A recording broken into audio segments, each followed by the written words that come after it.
All right, welcome. Today is April 22nd. It is Wednesday.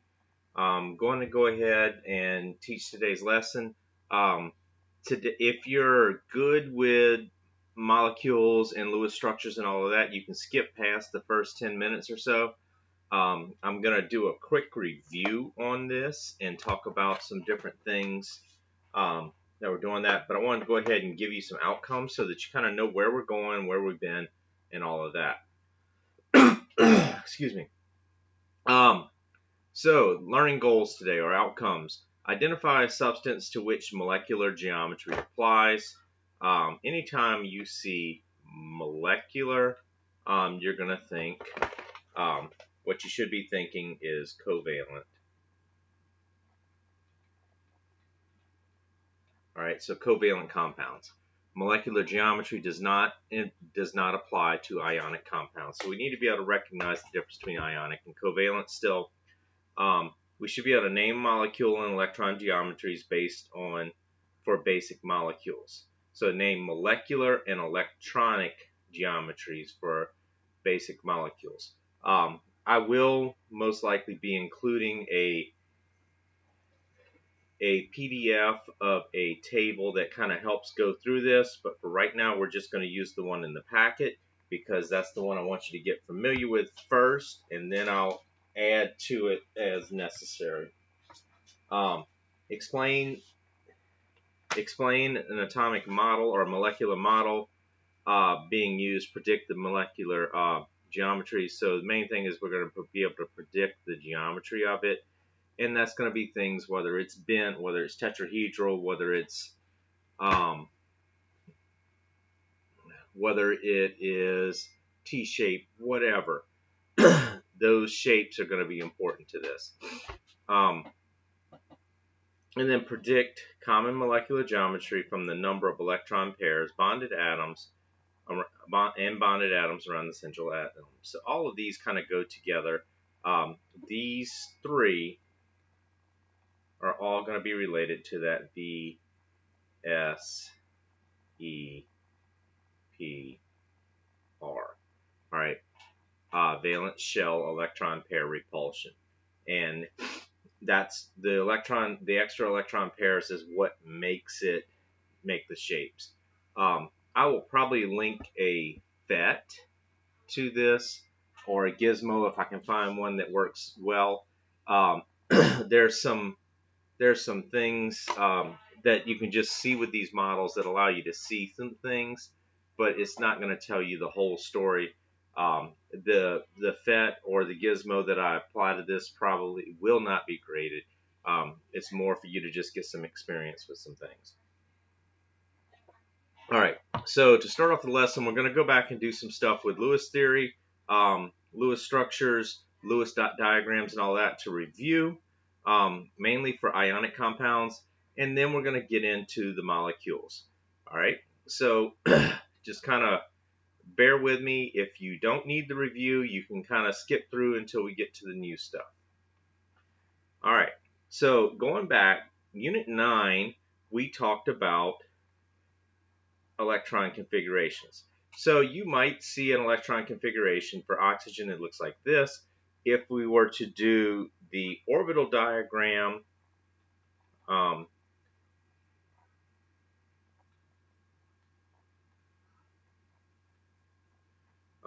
you might see it look something like this.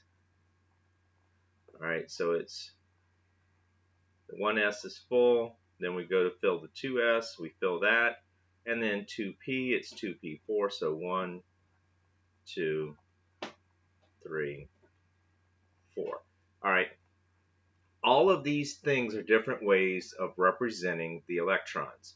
So remember that oxygen has 8 total electrons. And just to give you some terminology that you might hear me say, there are 2 core electrons. These are not as important as the valence shell electrons. And remember that valence shell electrons are the outer electrons, and that's only the S and P of the outermost shell. So Oxygen actually has 6, Valence. And so again, when we look at it, if we're looking at an orbital diagram, this is our valence: 1, 2, 3, 4, 5, 6 electrons, and so on. All right, now, so we use a Lewis dot diagram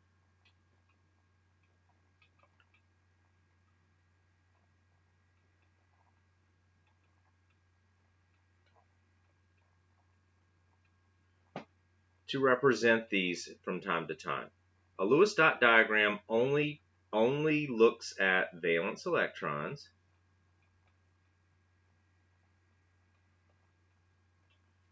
and it only counts those. And remember, the easy way to do these for the main group elements, if you're looking at a periodic table, for everything in groups 1A, and I kind of did this down here. So this represents group 1A, group 2A, group 3A, group 4A, group 5A, group 6A, group 7A, and group 8A. Or if you want to do the standard ones, this was 1, 2, 13, 14, 15, 16, 17, 18. You will rarely be asked to draw a dot diagram for a transition metal.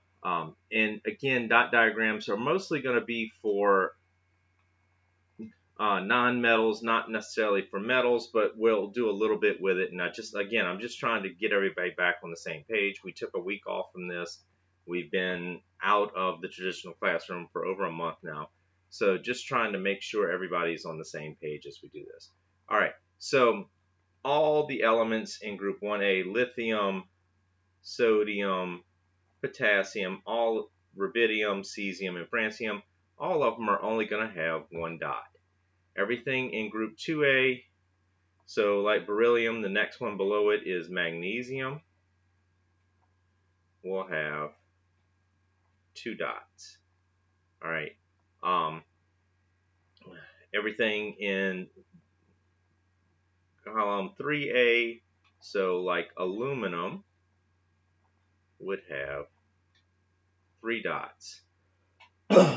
And one of the things is we're not going to start showing them paired until we have at least 1 dot on all 4 sides. So like carbon and silicone, it starts getting that 4 dots. And then now past that, everything past that's going to have at least 1 pair. So in the nitrogen group, in group 5A, we have 1, 2, 3, 4, 5 dots. And these dots can be in any orientation, depending on how they're bonding and what they're bonding to. So we can shift the dots around as we need them. The main thing is that we see when we have a pair of electrons, they're not as likely to bond to something as you have when you have single or lone electrons. All right, so going through here, you should notice the trend. Group 5A has 5, Group 6A will have 6, Group 7A will have 7, and Group 8A is full. The only exception in this one is helium, which has 2. And we're going to show, this is the only one that we show 2 as a pair. The reason why is because helium is full with D-U-E-T, duet. And remember, because helium only has a 1s orbital, and 1s is full with 2. So just keep that in mind, remember that. All right, moving on, more review. So real quick, it says write the Lewis structure for phosphorus. So go ahead, pause right here, give it a chance, and I want you to go ahead and write it. So pause, do it, and then see if it matches. All right, so phosphorus, I look at my periodic table, it is in group 5A, so that means 5 dots. 1, 2, 3, 4, 5. So it should look something like this. Now, what if it's an ion? If phosphorus is an ion, what is it going to gain, or what is it going to lose? Does it become a cation or an anion? So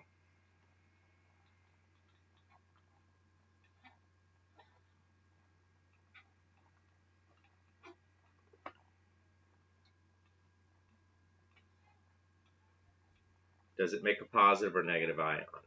So hopefully you guessed anion. And it's going to gain to become a full octet. And in order to become a full octet, it needs 3 electrons. All right. So go ahead, pause the video. I want you to draw the ion for this.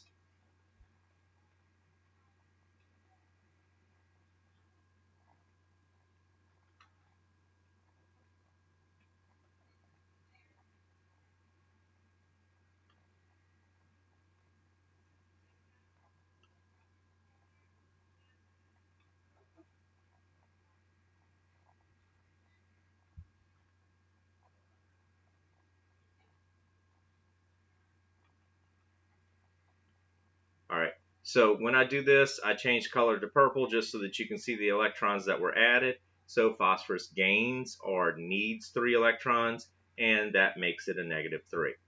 All right, go ahead, do this for magnesium.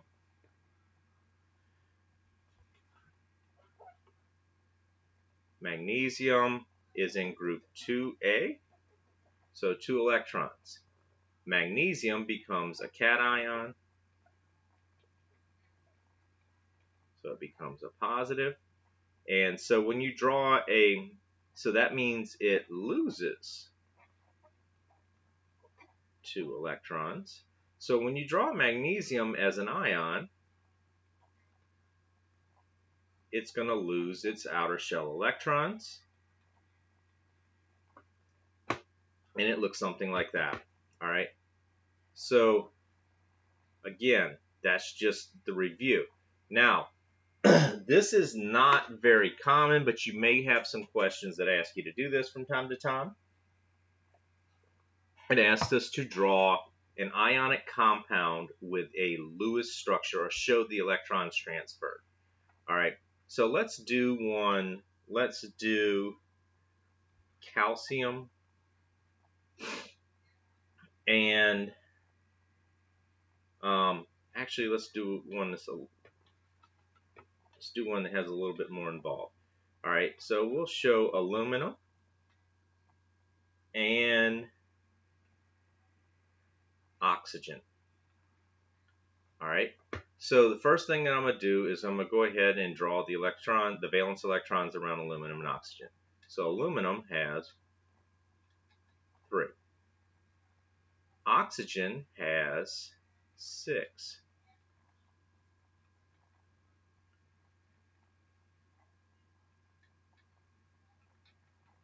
All right. So, couple of things that we need to note is, first off, I'm going to do this the old way. I know that aluminum makes a +3. I know that oxygen makes a -2. So that's going to end up being Al2O3. All right. So I'm going to need 2 aluminums and I'm going to need 3 oxygens. And this is just something that you can do. There's not really a true way to arrange this or anything like that. But the first thing that we know is aluminum is going to lose its 3 electrons. So aluminum becomes a +3. All right. And then from there, when it becomes a +3, an oxygen is going to gain at least 2 of those electrons. So oxygen gets a full octet. And when I add those 2 electrons to oxygen, that makes oxygen become a -2. All right. Now, we have another oxygen because aluminum gave away 3 electrons. So that means one of the electrons can go right here for oxygen, and that oxygen's not full yet. So if we add another aluminum,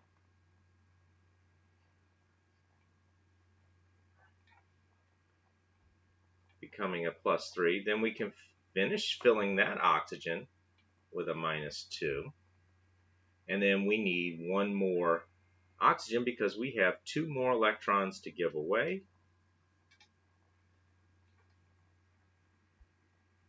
And so this oxygen is going to be full now because it had 2 open spots. And it would look something like that. Now, again, you will not be asked to do this very often.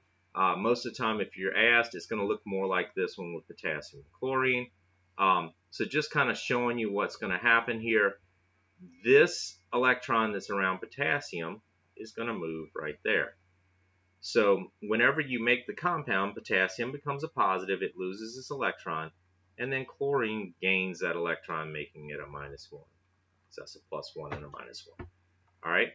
So that's the end of the review. Well, not yet. I'm going to do a couple more things. All right. So these are just some practice if you choose to do them. These are both ionic. That's going to be the key here. I'm wanting to move to covalent compounds at this point. All right. So again, another one, ionic. This is calcium and chlorine. Ionic. All right. And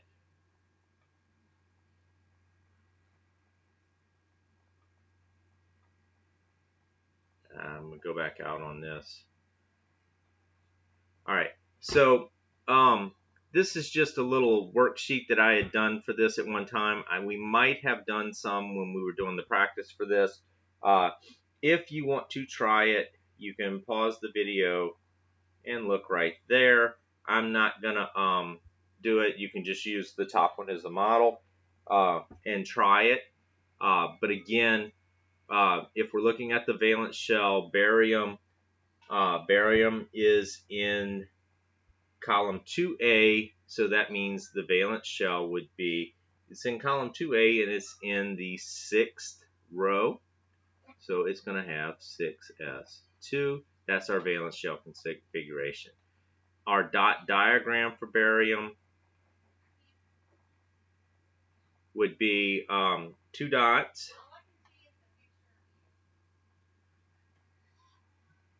ion formed.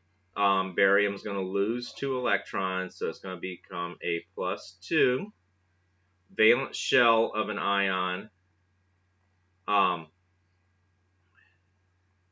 So on this one, because we lost these 2, the new valence shell for this one would actually be 5s2, 5p6, because the new valence shell is the next shell in and is completely full. All right, this again is not as an important thing, and you can do it for oxygen, things like that, and then you can show them modeling. You can show the formula that it becomes. So, and I'll go ahead and do this real quick. So oxygen is in the second period. It's going to be 2s2, 2p4, gives us oxygen with 6 dots. Ion 4 is O-2.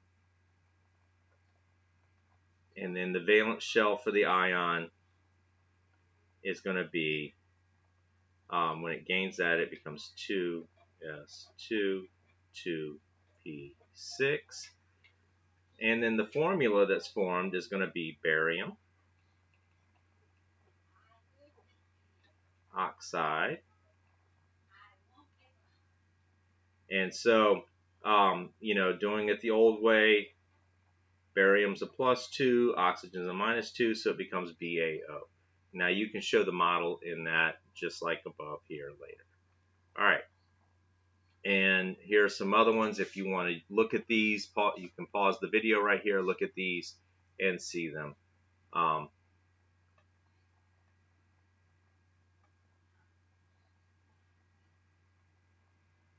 And having some trouble getting it to fit the screen properly. So I'm just going to let you, if you want to try these, you can use the other ones as models.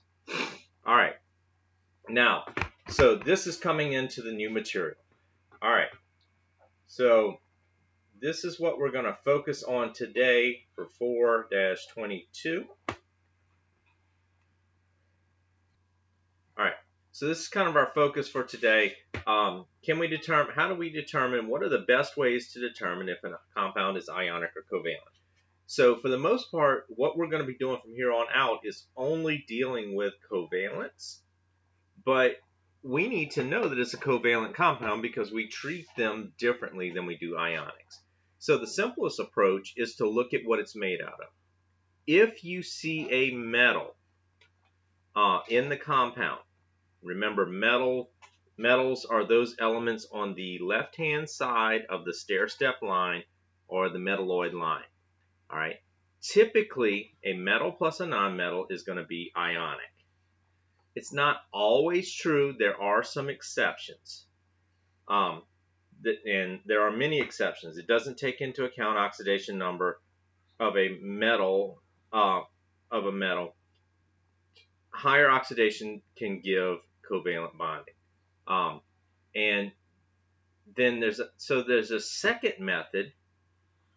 And this is the method that we're going to kind of use today, and it's called electronegativity difference, which is abbreviated as END. All right, and this is going to use that table that I introduced you to in the video yesterday. So you're going to need to have out your reference packet, and you need to refer to that electronegativity table. All right. And then I'm going to come back to END in a minute. We're gonna work with that in a few minutes. But there are some other properties. If you're analyzing a compound, there's other things that we can look at. We can often look at melting points, boiling points, things like that, physical properties of it. So for covalent compounds, the melting points are going to be much lower. So think about this: if you've ever put, and please don't do this because you'll mess up your parents' pot. But you can take salt, NaCl, versus sugar, and I'm just going to use the glucose formula, but actually sucrose is what you have whenever you're talking about white sugar. But it's C6H12O6. All right. So if we were to put both of these in a pan, two different pans, and we turn the heat on, what you'll see is the sugar will melt at a relatively low temp. All right. But salt will remain salt, and you can keep raising the temperature. It's going to take a very, very, very high temp to melt this. All right. So ionic compounds tend to melt at higher temperatures. All right. So now we're going to start looking at electronegativity, and I talked about this yesterday. I'm going to pull up one thing real quick. I'm going to add something in here. So, but let's look at this first. All right. So we have a spectrum here, All right. In the past, when you've talked about bonds, we've been taught that bonds are either ionic or covalent. But the reality is it's more of a spectrum, that it starts from over here, that it's nonpolar covalent, all right, that it can move towards polar covalent, which is starting to become, it's kind of the in-between point between ionic. All right, so we have this range from 0 to 0.4 is that nonpolar. All right, beyond nonpolar, so let me write this on the side. So if your electronegativity difference, if your END equals 0 to 0.4, it's going to be non-polar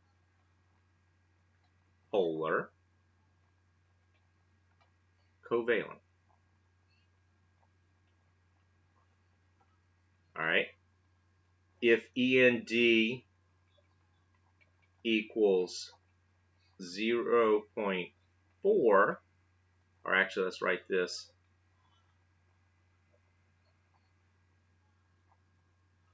there is some overlap. So, but let's just say that if it's greater than 0.4 to 1.8, we will call these compounds polar covalent.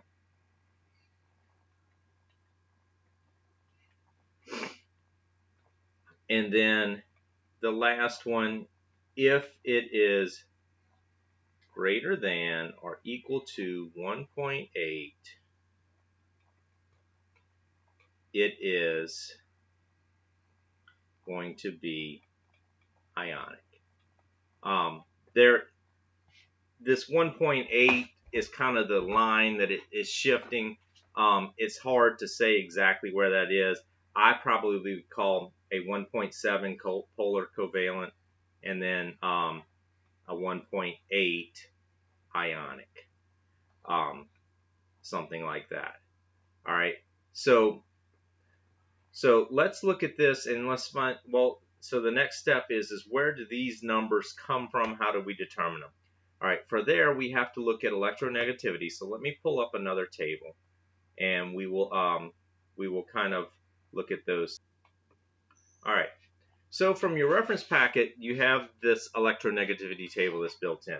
Notice that it doesn't have period 7 on there. There are other electronegativity tables. You can look them up using Google. Just type in electronegativity table in and it'll give you the full thing. We also don't include noble gases in electronegativity because in general, noble gases are full, so they don't participate in bonding, and bonding really does pretty much base on valence shell electrons and the ability to have the ability to either attract or lose electrons to fill up that outer shell. So I did this little spectrum again. So from 0 to 0.4, remember we're going to call those nonpolar covalent. From 0.4 to 1.8, we'll call that polar covalent, and then 1.8 and beyond is really up to 1.8 up to 4. It's never going to reach 4 because 4 is your maximum number and nothing has a 0. It's going to be like 3.5, I think, is the highest number you'll get. So looking at this, we're talking about electronegativity. So what we need to see is, how do we calculate this? Well, if you have a compound, so let's take one of the compounds that we did before. We did aluminum oxide, Al2O3. All right, so what I need to do is I'm going to look up the electronegativity of aluminum, which is 1.5, and I'm going to look up the electronegativity of oxygen, which is 3.5. All right, So electronegativity difference, think about math. When you're getting the difference of something, what are you getting? You are subtracting. Now, you don't want to make a negative number in here, so you're either going to take absolute value or you're just going to arrange them in a way that you won't produce a negative number. So we go 3.5 minus 1.5, which is going to be 2, right? 2.0. So if it's 2.0,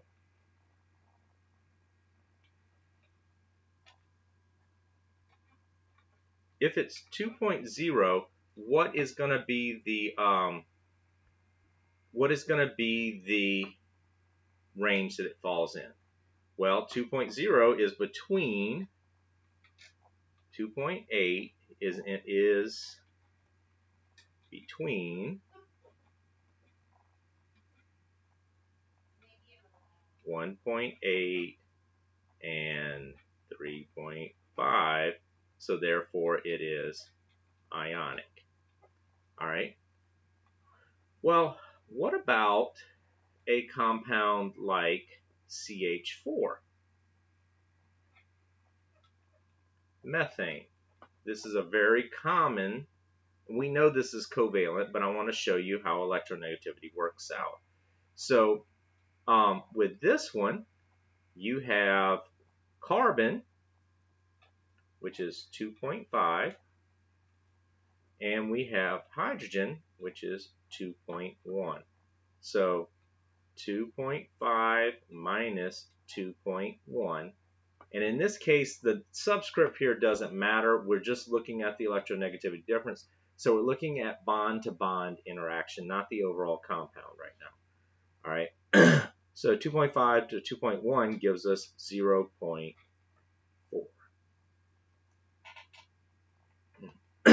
So this one is tricky. All right. With 0.4, that one's small enough that I'm going to call this non-polar.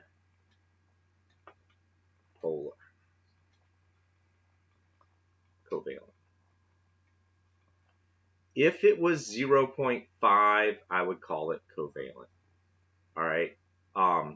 That's that one. Go 0.4, call it nonpolar. 0.5, call it polar. All right. Just be aware of that. Now let's look at a one that's kind of unique, and there's actually a lot of debate about this one per se. All right. So let's look at boron and chlorine. All right, boron makes a +3 ion, and chlorine makes a -1, so it's going to be BCl3. Now, notice that boron has a 2.0 and chlorine has a 3.0.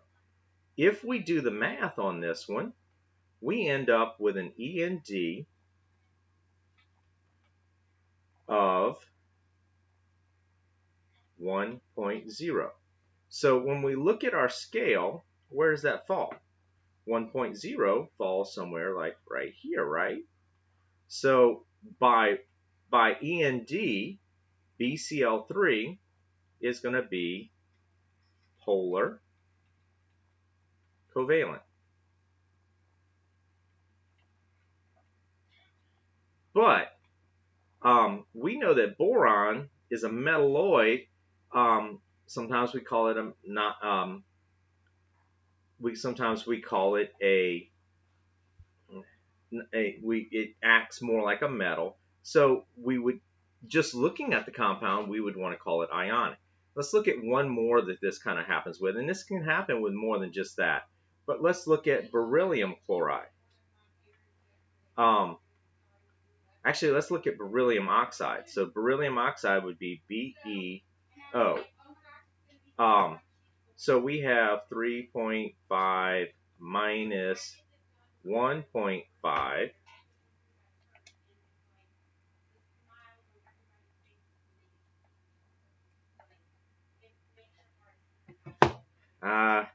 Let me pick a better compound.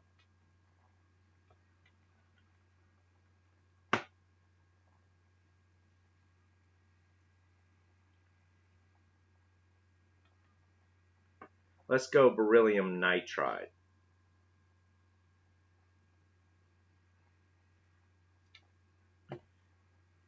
So that would be Be, and let's do it the right way. It's going to be Be3N2. All right, now, sorry. I found something that was off on that one. So beryllium will sometimes make ionic compounds. Beryllium will also sometimes make covalent compounds, and this is what I want us to see. This is one of those that's kind of controversial. Do we call it a ionic because the metal's present, or do we call it covalent because of E and D? And so beryllium, when you look it up, has a 1.5 electronegativity. Nitrogen has a 3.0 electronegativity. So when we do 3.0 minus 1.5, what we end up with is a 1.5. So when we look up here to our scale, well, 1.5 falls somewhere right there. So again, by END, this one would be considered polar covalent. But by rule, beryllium is a metal, so we would call it ionic. That's not going to matter if the question is asking and it gives you, and it says based off of END, call it polar. All right, that's the big thing that you need to be able to see. Now, again, we're going to start looking at shapes of structures and all of that as well. So we need to get a little more into it and go from there. So what we're going to start doing is looking at how do we draw a molecular diagram. So let's look at CH4. I gave you this one earlier, and we said that this is a nonpolar molecule. All right.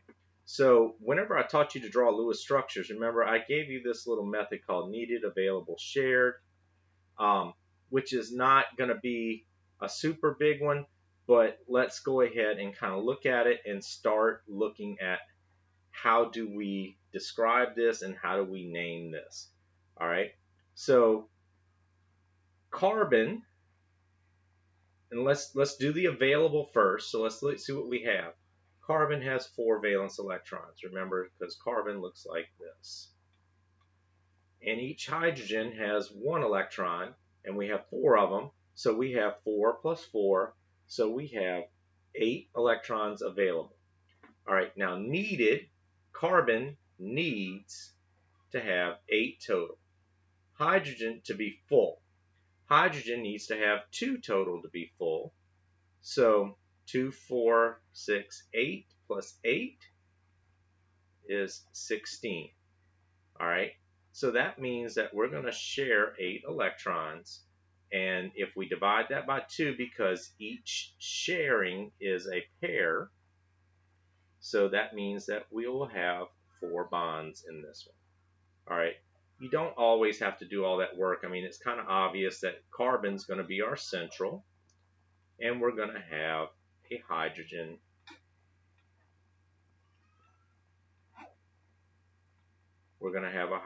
on each side. All right.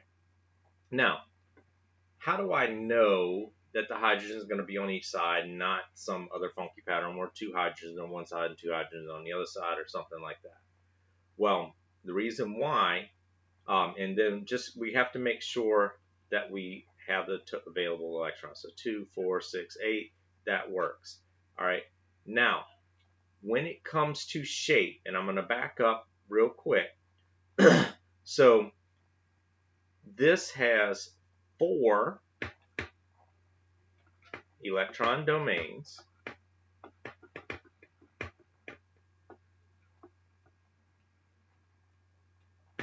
and it has 4 bonded atoms. All right.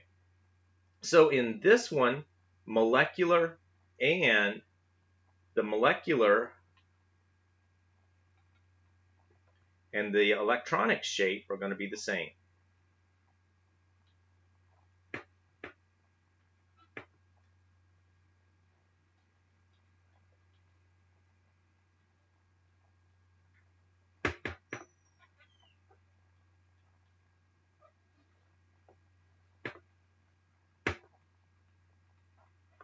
All right.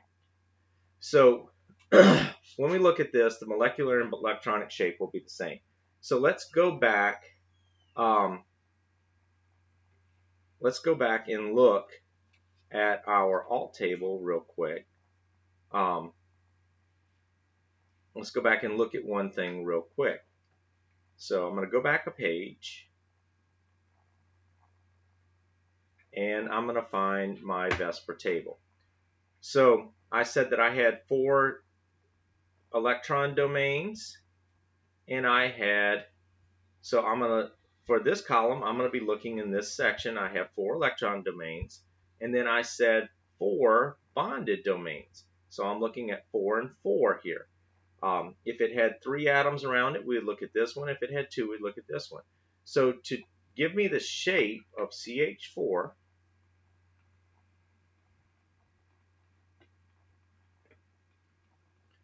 we are going to say that it is called tetrahedral.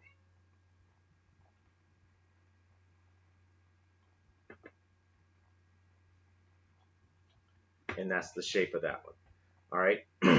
So we're going to be using that to do a little bit more. We're going to be calculating E and D today. And this should actually kind of complete the materials, but I'm gonna make sure of that. I'll probably do another lesson real quick tomorrow with just working problems. So so let's look at some more things and look at how this might. All right. So getting back to this real quick, remember that a molecule, when we talk about molecules, we're talking about covalent only, is a group of neutral atoms that are held together by covalent bonds. All right. Together we call this a molecular compound. So it's going to be mostly nonmetals, but it's going to satisfy that E and D of 1.8 or less, or 1.7 or less. All right. So going through here, this is just a review. I'm not going to do this per se, but I want to go ahead and put this through there so that you can see it. Writing Lewis structures. We spent a lot of time on this the other day, but basically you sum all the valence electrons, and that's going to give you your available electrons. So for this one, we're keeping track. So phosphorus, according to our periodic table, phosphorus has 5 valence electrons. Each chlorine has 7, and there's 3 chlorines. So that's going to equal 21. So 5 plus 21 gives us 26 available electrons. All right, we need to keep track of that. If this compound were a negative charge or positive charge, we would either add or subtract the charge of the compound. All right, so that's the first part. Second part, we write the symbols for the atoms as shown.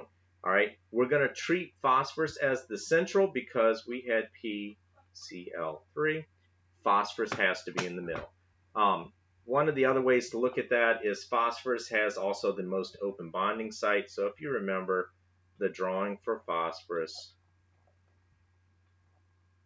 looks something like that, the Lewis structure or the Lewis dot diagram. See that phosphorus has 3 lone electrons in 1 pair, so we treat it like that. All right, and so that gives us this part. Now we need to keep track of the electrons. We said that we had 26 electrons available. We've used 2, 4, 6. So we still need to account for 20 more electrons. Well, what are we going to do with those?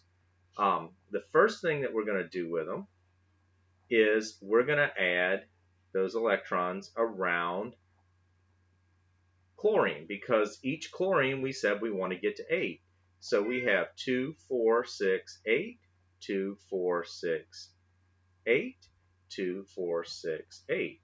We've accounted for 6 times 3, 18, 20, 22, 24 electrons. So we still have 2 electrons left from our total number. We tried to complete the octets.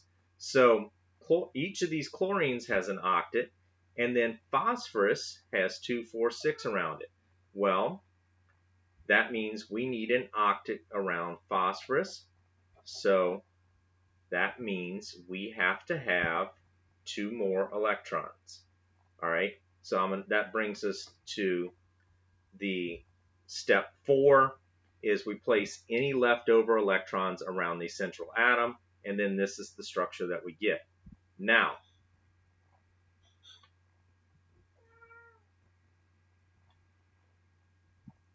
I want to look at something real quick, and I'm going to bring this over here so that I can show you while we're doing this.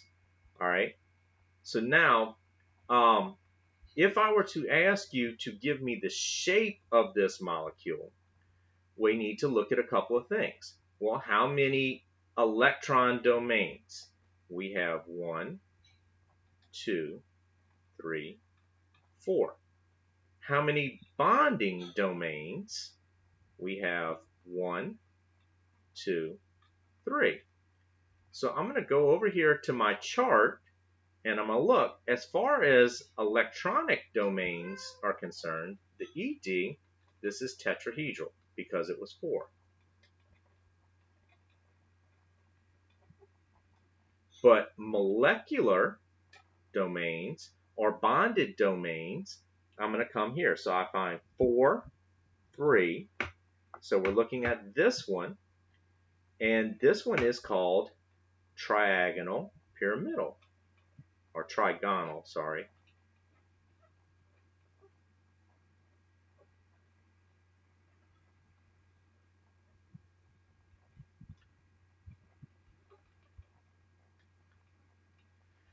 All right.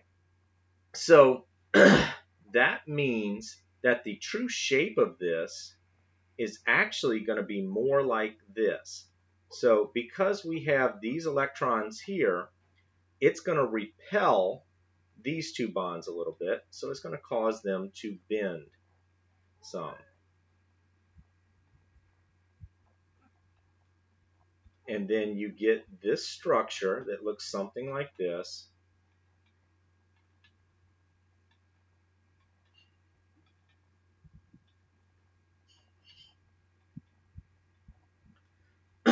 And you get this structure. All right, I'm going to show you with some modeling a little bit later, or actually in another video for this, but I want you to kind of see this. So again, those are the steps to writing the Lewis structure. This is how we would do that.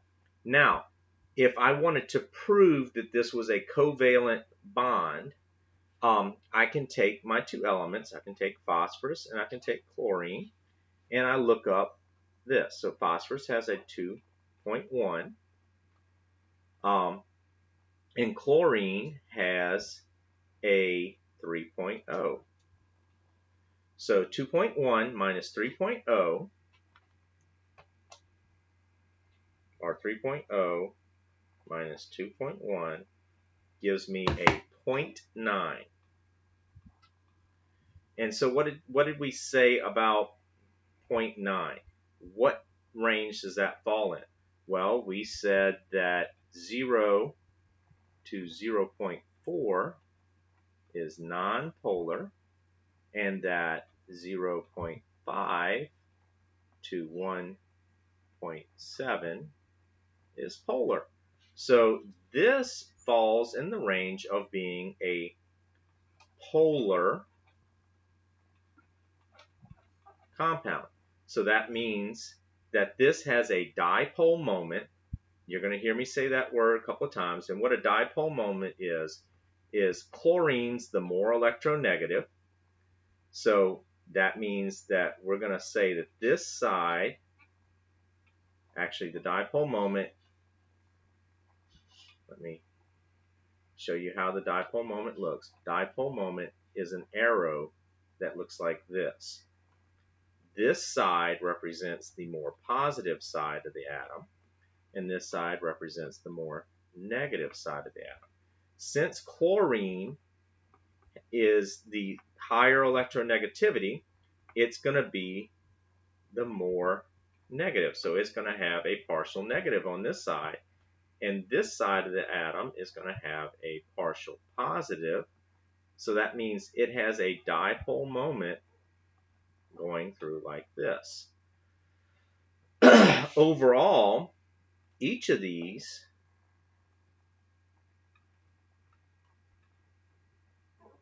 we have these little ones going like this. And if you take physics next year, you'll do something called vector addition. So we have an arrow going this way, an arrow going this way, and an arrow going this way.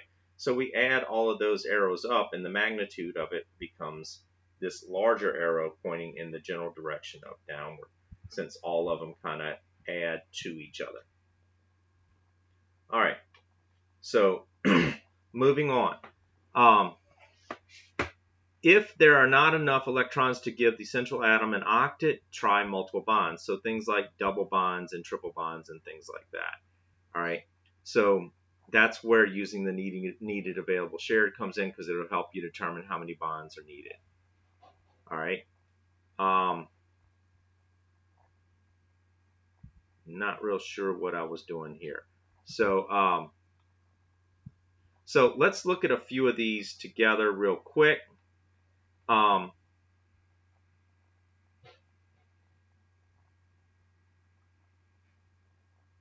And kind of see.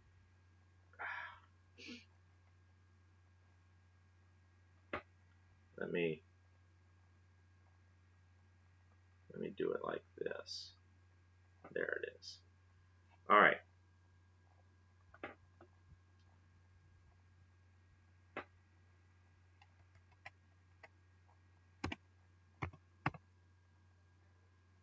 Okay. So this is going to work here. All right. So let's do a couple of these, and I'm going to actually give you this this sheet for you to practice with if you choose to, or whatever. All right. So looking at this, we have hydrogen. Well, the hydrogen, we have two hydrogens. So each hydrogen has one electron. So that means we're dealing with 2 electrons total. So each hydrogen has 1 electron. So it's going to look something like this. There's our Lewis structure for it. All right. VSEPR shape. If we go to our table here and we look at it, we have really just 1 electron domain. We have 2 bonds, or 1 bond. So this one has to be, there's no other choice but this one to be linear, because it's just 1 atom bonded to another.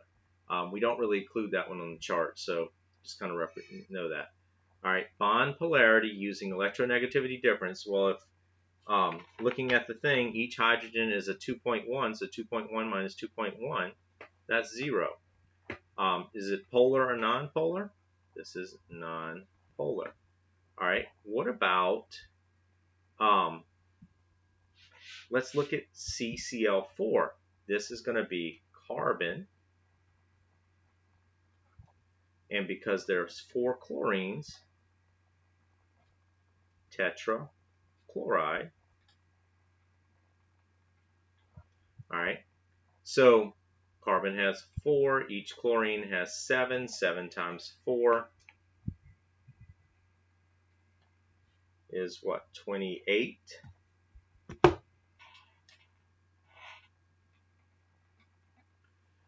So we have to account for 28 electrons. So I'm going to put my carbon in the center. And I'm going to put 4 chlorines around it. So that accounts for 2, 4, 6, 8. I need to account for 20 more. So 2, 6, 8, 10, 12, 14, 16, 18, 20, 22, 24. So let's see, 2, 4, 6, 8, 10, 12, 14, 16, 18, 20, 22, 24, 26, 28, 30, 32. 28 plus 4 is 32. All right, so there is our electrons. All right, now, what is the molecule shape? We have 4 bonded sites, so the molecule shape is tetrahedral.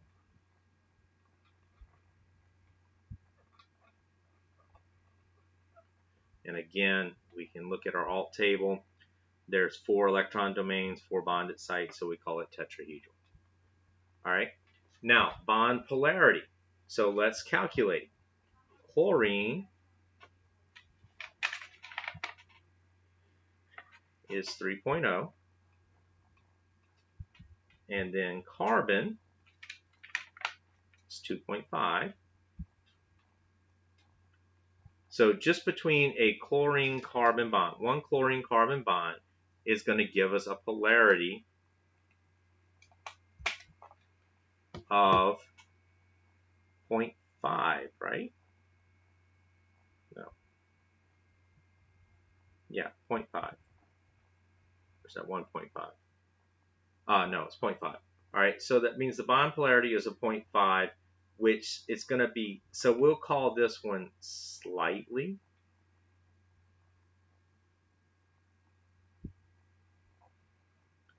Slightly, slightly polar. All right, but if we think about it, we have a slightly polar bond this way, all the way around it. So overall, the molecule, since we have an arrow going this way, an arrow going this way, an arrow going this way, and an arrow going this way, those 4 arrows are going to cancel each other out. So the overall polarity of this one is going to be nonpolar because they cancel each other. And again, I'm going to show you a little bit better way to do this with the other chart when I'll go over that tomorrow. All right. So what I would like for you to do is go ahead, try some of these on your own, see if you can figure it out. See if you can figure out the, let's do oxygen together real quick.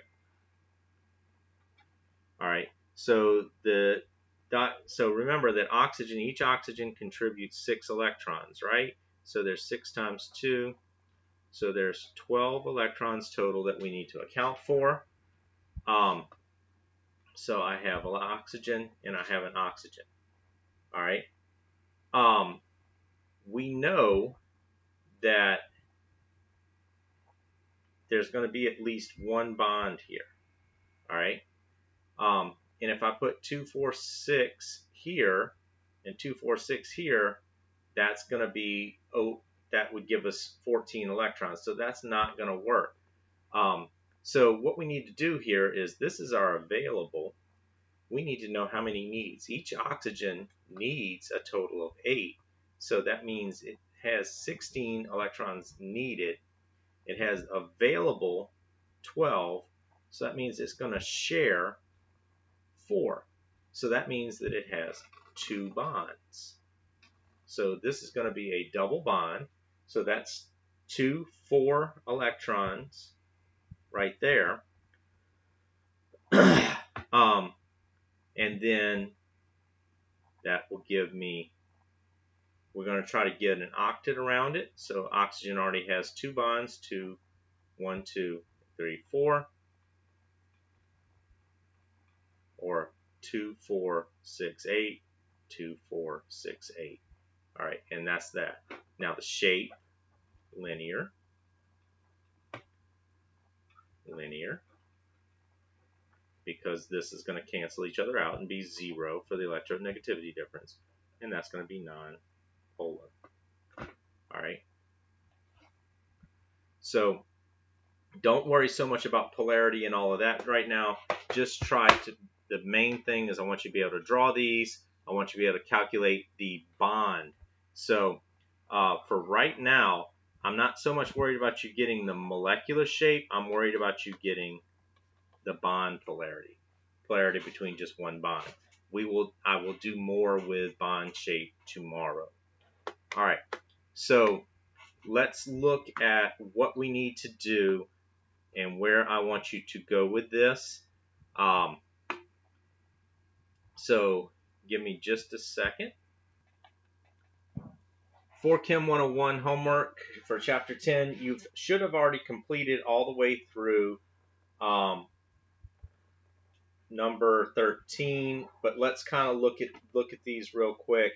These should go in the same order as your questions in your Chem 101 app. I'm going to include this if you want to do it on paper before you actually do it in the app. But looking through here, number 1 is just identifying Lewis structure for fluorine. Fluorine's in column 7, so it should have 7 dots. Same thing going on. It's not going to look exactly the same, but which one of these is the right one? All right, so that's 1 through 4. Which of the following is the correct set of Lewis structure symbols for calcium chloride? Remember that calcium is a +2, chlorine's a -1. So that means that chlorine's going to have a full octet around it.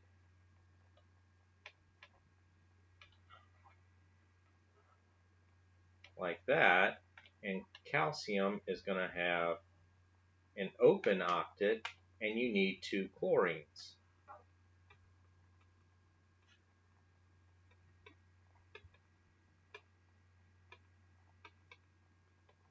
So you need to find one that's going to be the most similar to that. All right. Single bond compared to a double bond. I think let y'all figure that one out. You can look that one up. All right. Which of the following is not an example of a covalent bond? All right. So you can do this 2 ways. You can do END. And one of the things that we can know is if you have an element bonded to itself, that's always going to have an END of 0. So like these two would be 0. And so that leaves these two, nitrogen and oxygen, magnesium and nitrogen. All right. I'm going to tell you that it's B, and the reason why is because magnesium's a metal. But we can also prove this with END. When we look at this, so nitrogen is 3.0, oxygen is 3.5, so that gives us a 0.5 END for C, which is going to be in the covalent category. And then if we look at magnesium, magnesium's 1.2, oxygen is 3.5, that's going to give us a number greater than 1.8.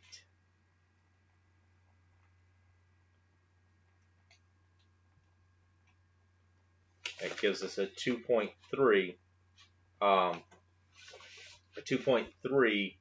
END. So that one is definitely going to be that.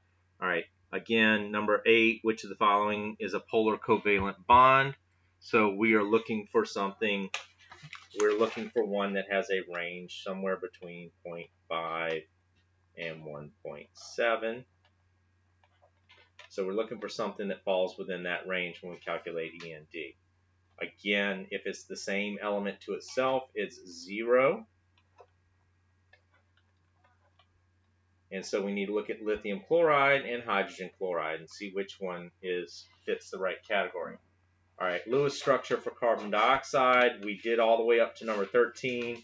Again, if I do needed, available, shared, in your program it's going to be a little bit different. See the video that I did for how to put it into the Chem 101. But I'm going to do the available first. So carbon has 4, each oxygen has 6, which gives us 12. So 4 plus 12 gives us 16 available. Again, we need, if we say that carbon needs 8 total and each oxygen needs 8, so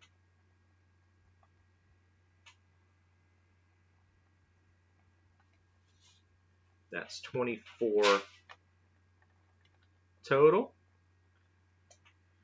24 minus 16 gives us 8. So 8 shared electrons. That means that there's going to be 4 bonds. All right. So I'm going to put carbon in the center. I'm going to put oxygen on each side. Boom, boom. There's my 4 bonds. And then I just do my leftover electrons. All right. And that should total up to 16 electrons. 2, 4, 6, 8, 10, 12, 14, 16. All right. Moving on. Number 10 looks that way as well. Number 11, you need to draw the Lewis structure for CS2.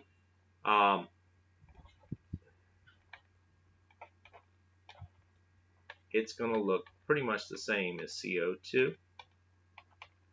And it wants to know, determine the number of non-bonding electron pairs on the central atom. So we're talking about carbon. All of the electrons are bonded, so 0, just to kind of help you go through those. All right, now starting with number 12, I don't know if your one's going to look different. Let me actually pull that up real quick. So going into number 12, this is what we kind of dealt with today. So draw the Lewis structure for HCN and then determine if it's that. So you're going to be using the alt table. You're going to be using these 2 tables to do that. Now, for HCN, it should be easy to get it because HCN is based off of just two atoms in there, so you should be able to get that. There it is. All right, and then you need to determine the molecular geometry based off of what it is. All right, same thing here for number 13, H2O. What's actually happening there based off of what you see. All right, should be easy to get those 2. All right, moving on. Which of the following statements best describes electronegativity in atoms? You should be able to do that. That's coming from both Unit 9 and Unit 10. We talked about that. Which diatomic molecule has the smallest dipole moment? Think about what the END will be for each of these. Number 17, draw the Lewis structure of carbon dioxide. We've done that several times. Is it a polar or non-polar molecule? I'm just going through checking to see if you should be able to answer so far all the questions up to 18 and 19. This is dealing with the overall structure. So if you can't do this just yet, save these, draw the structures, but determining polar and non-polar, I'll kind of guide you into that tomorrow. That'll be the lesson that we do tomorrow on how to determine if a molecule is polar or non-polar as far as the entire molecule. Same thing. Number 24, you should be able to answer. It's not asking about the shape. It's just asking how many non-bonding electron pairs after you draw it. And then, so go up to number 24 today. All right. And then we will move on and give you the information for doing resonance structures and things like that tomorrow and also identifying shapes. All right, so good luck. You should be able to, and let me, I'm going to flip a page. So at this point in Chem 101, homework 10, you should be able to answer questions 1 through 24. All right. Again, let me pull back real quick. 18 and 19, 18, 19, and 20, you may not be able to answer completely yet. Where's 21 and 22? Oh, I'm missing a couple of questions. Let me see what they look like.